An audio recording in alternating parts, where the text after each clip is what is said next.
हरे कृष्णा सभी को राधे राधे। आज हम देखेंगे कि किस तरह से हमें माता की कलश स्थापना करनी है, क्योंकि नवरात्रि आने वाले हैं और हमें माता की कलश स्थापना करनी है। तो देखिए, जब हम माता की चौकी लगाते हैं तो उसके सबसे पहले हमें एक इस तरह से कोई चौकी लगा लेनी है, पटा ले लेना है, और इसके बाद हमें इस तरह से कोई लाल कलर का वस्त्र माता के विग्रह की स्थापना करने के लिए यहाँ पर हमें माता के विग्रह की स्थापना करनी है। तो जब हम यहाँ पर माता के विग्रह की स्थापना करते हैं तो उसके इस तरफ हमें माता रानी का जो राइट हैंड है उसके तरफ हमें यहाँ पर कलश स्थापना करनी है। कलश स्थापना करने के लिए देखिए, आप इस तरह से मिट्टी का कोई कलश ले लें। अगर मिट्टी का नहीं है आपके पास तो इस तरह से आप कोई पीतल का कलश ले लें, और आप कोई सा भी कलश ले सकते हैं। और आप जो भी कलश ले रहे हैं उसके मुख पर आपको अच्छे से देखिए कलावा इस तरह से बांध देना है। तो पहले हम देखेंगे कि मिट्टी का अगर हम कलश ले रहे हैं तो मिट्टी के कलश की हमें स्थापना किस तरह से करनी है। तो सबसे पहले हमें मिट्टी के कलश में इस तरह से कलावा बांध देना है। उसके बाद हमें मिट्टी के कलश में गंगा जल डालना है। देखिए, कुछ लोग गलतियां कर देते हैं कि पहले जल डालते हैं, तो हमें जल नहीं डालना है। सबसे पहले हमें गंगा जल डालना है। गंगा जल डालने के बाद हमें अच्छे से कलश का जो मुख है, मुख को हमें अच्छे से जल से भर देना है। और देखिए, हमें माता रानी के जो सीधे हाथ की तरफ कलश स्थापना करनी है यहाँ पर, तो हमें यहाँ पर कुछ चावल रख देने हैं। तो देखिए, जब हम कलश स्थापना करते हैं तो अष्टदल कमल बनाया जाता है चावलों से, लेकिन हमें क्योंकि हम मिट्टी का कलश ले रहे हैं तो आप ध्यान रखिएगा, आपको बस कुछ ही चावलों का यहाँ पर स्थापना करनी है। कुछ ही चावल यहाँ पर छोड़ने हैं, ज़्यादा नहीं छोड़ने हैं, क्योंकि आप मिट्टी का कलश ले रहे हैं। तो अगर आप ज़्यादा चावल यहाँ पर रखेंगे तो वो चावल खराब हो जाएंगे, क्योंकि ये 9 दिन की पूजा है, तो 9 दिन में चावल खराब हो जाएंगे। तो इसलिए आपको थोड़े से ही चावलों का आसन देकर यहाँ पर अपने कलश को विराजमान कर देना है।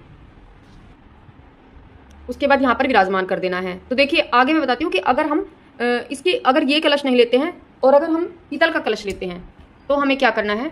तो हम अष्टदल कमल चावलों से बहुत ही सुंदर अष्टदल कमल यहाँ पर बना देंगे। तो देखिए, हमें इस तरह से अष्टदल कमल चावलों का बना देना है। आप कुछ चावल ले लें, इस तरह से हमें चावलों का अष्टदल कमल बना देना है। अगर हम पीतल का कलश ले रहे हैं, ठीक है, हमें पीतल का कलश लेना है। और अगर हम जो भी कलश ले, हम कोई सा भी कलश यहाँ पर ले सकते हैं। अगर हम पीतल का कलश ले रहे हैं तो हमें यहाँ पर स्थापना कर देनी है, और उसके बाद हमें गंगा जल डालना है सबसे पहले। उसके बाद हमें अच्छे तरह से कलश को कंठ तक अच्छे से जल से भर देना है। उसके बाद हमें यहाँ पर डालना है सिक्का, सुपारी, हल्दी की गांठ, लौंग, इलायची, ये सभी चीज़ें, और एक सिक्का। अवश्य रूप से आप सिक्का चांदी का भी डाल सकते हैं। तो ये हमें सभी चीज़ें कलश में डाल देनी है। और उसके बाद हमें लगाना है पंचपल्लव। तो देखिए, आम के पत्ते हैं, आम की कोई भी टहनी आप इस तरह से ले सकते हैं, और यहाँ पर आपको पंचपल्लव लगाना है। तो देखिए, जो पंचपल्लव है वो आप अगर आम की नहीं मिल रही है आपकी तो अशोका की टहनी भी ले सकते हैं। और लेकिन देखिए, इसके अलावा पंचपल्लव किसे बोला जाता है, तो 5 पत्ते अलग अलग पेड़ के होते हैं जिन्हें हम पंचपल्लव कहते हैं। तो वो 5 पत्ते कौन से होते हैं। सबसे पहले एक पत्ता होता है आम का, तो एक आम का पत्ता लेना है। दूसरा पत्ता होता है बड़ का, तो बरगद का जो पत्ता है वो हमें लेना है। तीसरा होता है गुलर का, तो गुलर का पत्ता लेना है। चौथा पापड़ का, पाकड़ जिसे बोलते हैं, पाकड़ का पत्ता लेना है। और 5वां पत्ता होता है पीपल का। तो ये 5 पत्ते हमें लेने हैं, और जिन्हें पंचपल्लव कहा जाता है। तो अगर आपको भी पत्ते 5 मिल जाते हैं आसानी से, तो आप उन 5 पत्तों को एक जगह इस तरह से आपको लेना है, और 5 पत्तों को इकट्ठा करके और उनके ऊपर कलावा बांध के, और उसके अंदर कलश के अंदर आप छोड़ भी सकते हैं उनको। और अगर आप चाहे यहाँ इस तरह से टहनी लगाकर, तो इस तरह से भी 5 पत्ते आप इस तरह से भी लगा सकते हैं, वो होते हैं 5 पल्लव। नहीं तो आप सिंपल इस तरह से आम की टहनी आपको लेनी है और वो आप लगा लें, तो ये भी 5 पंचपल्लव ही कहलाते हैं।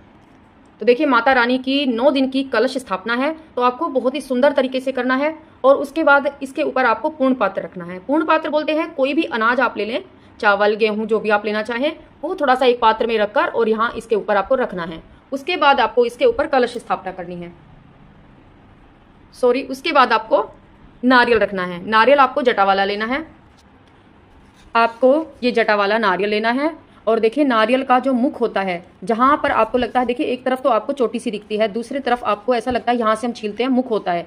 तो अगर हम यहाँ से छीलते हैं तो आप देखोगे अंदर कि इसकी आंख भी इधर ही, मुंह भी इधर ही, सब कुछ बना हुआ होता है। तो वो जो हिस्सा है वो आपको इस तरह अपनी तरफ रखना है, ऐसे जब आप पूर्ण पात्र रखते हैं। और अगर आप इस तरह रखते हैं, इसको ऊपर भी रख सकते हैं आप, लेकिन अगर इस तरह रखते हैं तो आपको पूर्ण पात्र नहीं रखना है।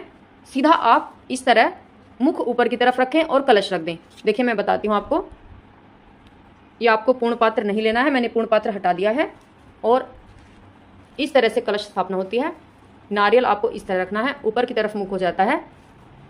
और अगर आप इस तरह रखते हैं अपनी तरफ, तो आपको पूर्ण पात्र अवश्य रूप से रखना है इस तरह से।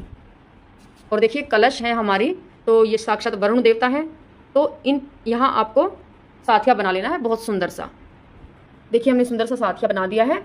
और स्वास्तिक बनाने के बाद हमारी कलश और भी सुंदर हो जाती है, बहुत ही सुंदर लगती है। और बहुत ही सुंदर सुंदर हमें माता की चौकी लगानी है। और हमें जो हमने अपना नारियल लिया है, इस नारियल को भी हमें तिलक कर देना है। और नारियल के ऊपर उसके बाद आपको लाल चुनरी, लाल कलावा, आप लाल कोई भी वस्त्र बांध सकते हैं, लगा सकते हैं। तो देखिए हमने एक लाल चुनरी अपने नारियल पर हमें लपेट दी है। और उसके बाद हमने ये कलश स्थापना हमारी हो गई है। तो इस तरह से कलश स्थापना की जाती है। देखिए दूसरी बात, देखिए जो नवरात्रि की पूजा है उसमें जौ बोए जाते हैं, जवारे बोए जाते हैं और जवारों का पूजन किया जाता है।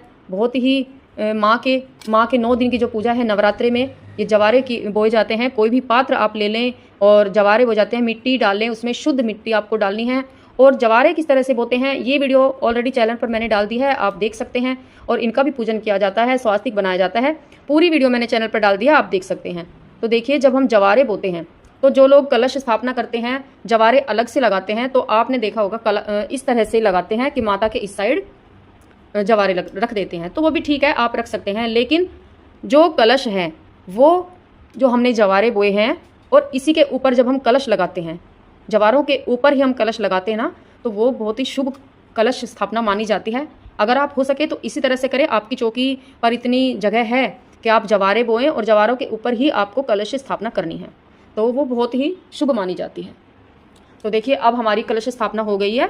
तो अब हमें देखना है कि किस किस तरह से हमें कलश का पूजन करना है। कलश देवता का पूजन आपको अवश्य रूप से करना है। तो सबसे पहले हमें क्या करना है, कुछ पुष्प और चावल लेकर सभी नदियों का, सभी समुद्रों का, सभी देवताओं का आह्वान करना है अपने कलश में बुलाने के लिए।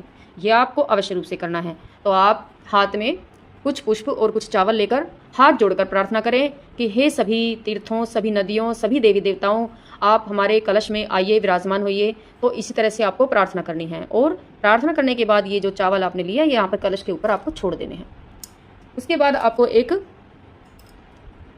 जल लेना है एक लोटे में और किसी पुष्प की सहायता से स्नान कराना है अपने वरुण देवता को, कलश देवता को आपको स्नान, भाव रूप से आपको स्नान कराना है। ओम वरुण देवताय नमः, ओम वरुण देवताय नमः, श्री कृष्ण गोविंद हरे मुरारी नाथ नारायण वासुदेव, ओम नमो भगवते वासुदेवाय नमः। इस तरह से आपको स्नान करा लेना है। उसके बाद आपको सभी को तिलक लगाना है, अपने वरुण देवता को आपको तिलक लगाना है। तो देखिए ये वरुण देवता हैं, तो आप चंदन का तिलक लगाएं। जो स्वास्तिक है वो हम रोली से निकालते हैं और उसके बाद आपको तिलक लगाना है, चंदन से तिलक लगा लें। ओम वरुण देवताय नमः।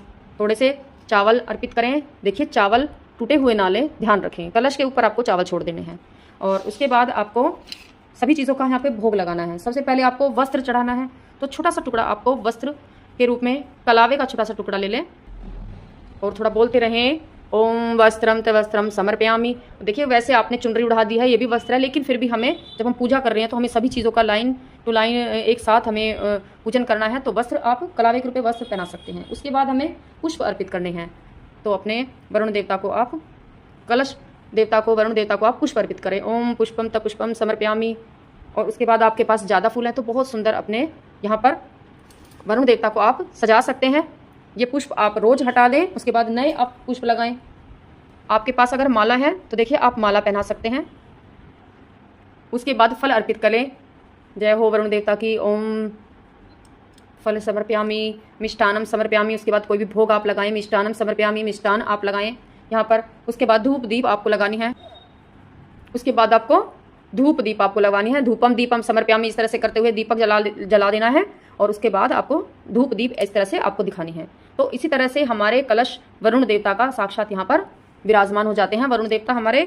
तो इसी तरह से कलश का पूजन किया जाता है। और देखिए अगर आपको मेरी वीडियो पसंद आई है तो मेरी वीडियो को प्लीज़ लाइक करिए और चैनल को सब्सक्राइब करिए। और अगर कोई भी कमी रह गई हो तो उसके लिए आप क्षमा करिए और कमेंट्स करके मुझे ज़रूर बताइए कि आप में कोई भी कमी अगर रह गई है।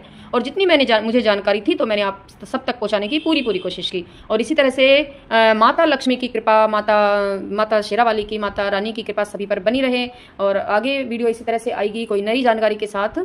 बने रहिए मेरी वीडियो पर, चैनल पर। हरे कृष्णा, सभी को राधे राधे।